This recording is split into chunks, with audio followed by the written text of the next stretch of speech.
In the heart of Central America, two nations, bound by a shared history and culture, were about to be thrust into a conflict that would be forever linked to the world's most popular sport. This is the story of the 1969 Football War, a brief but intense conflict between El Salvador and Honduras. But to understand how a simple game could ignite a war, we must look beyond the football pitch and into the complex social and political landscape of the time.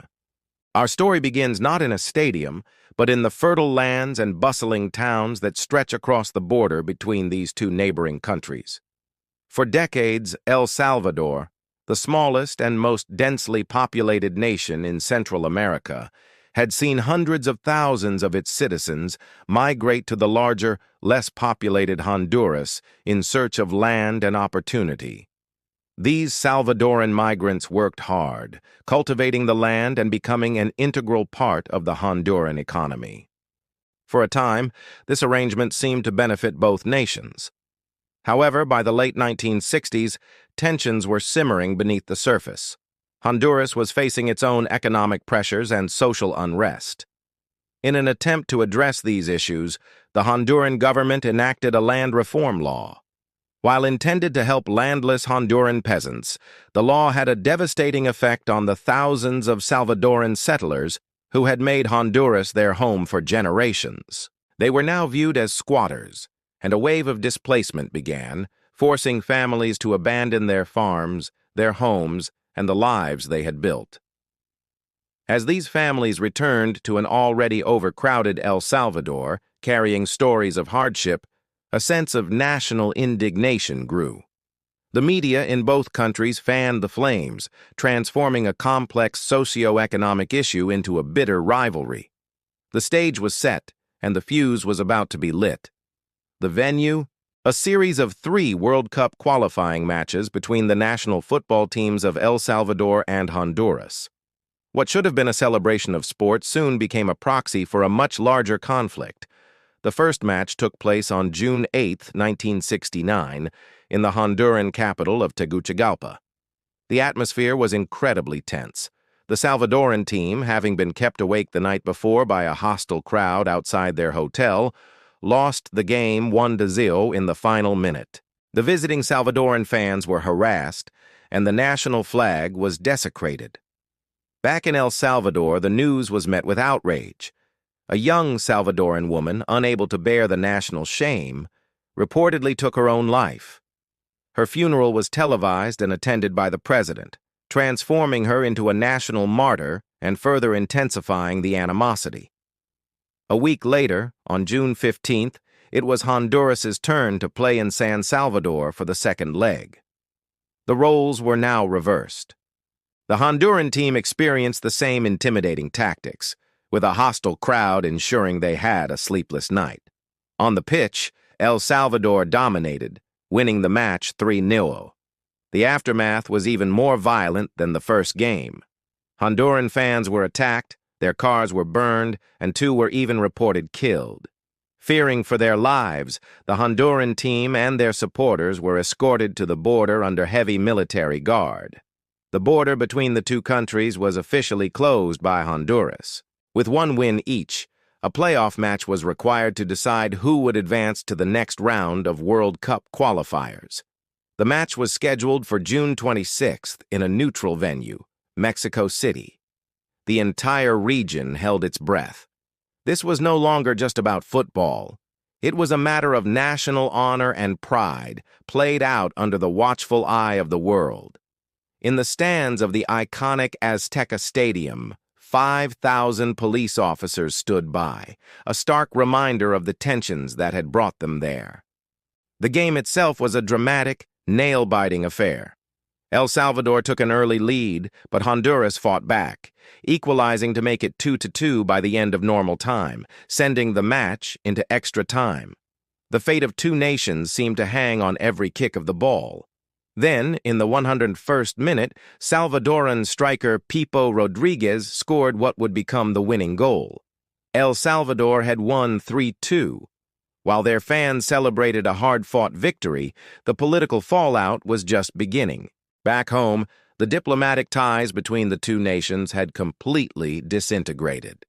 The same day as the final match, El Salvador officially severed all diplomatic relations with Honduras, citing the failure to protect Salvadoran citizens and prosecute those responsible for crimes against them.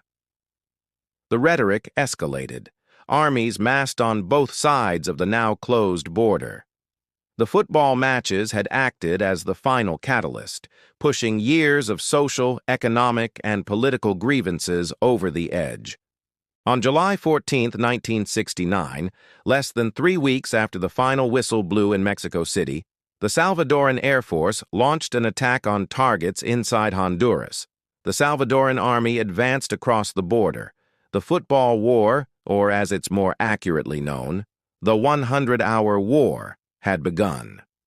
The fighting was fierce but brief. The Organization of American States, or OAS, urgently intervened, fearing a wider regional conflict. They negotiated a ceasefire, which came into effect on July 18th. By early August, under immense international pressure, Salvadoran troops had withdrawn from Honduran territory. The war was over in just 4 days, but its consequences would linger for over a decade.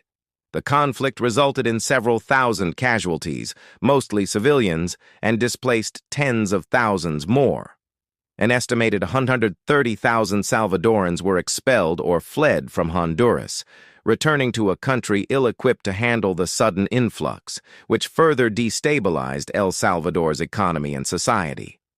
The commercial and transport links between the nations were severed, crippling their economies. The Central American Common Market, a promising regional integration project, effectively collapsed. For the next 11 years, the border remained closed and relations were frozen. It wasn't until 1980 that a peace treaty was finally signed, formally ending the state of war and beginning the long, slow process of reconciliation. Looking back, it's clear that the war wasn't truly about football.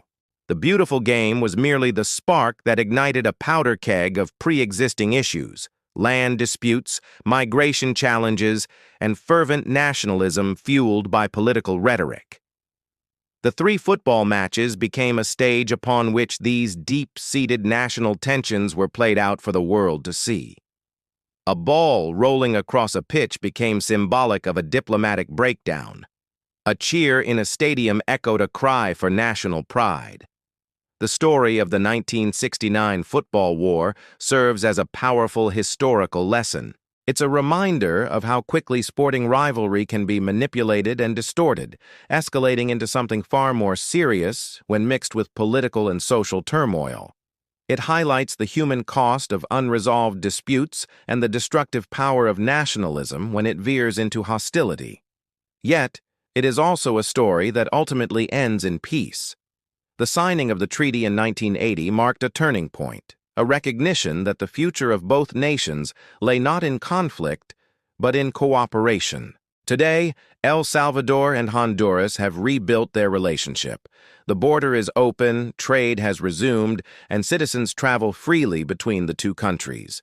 The stadiums that once hosted scenes of animosity now welcome fans as friends and rivals in sport, not in war. The conflict remains a sober chapter in their shared history, a lesson in the importance of diplomacy, understanding, and the pursuit of unity over division. A lesson in national pride, tempered by the wisdom of peace.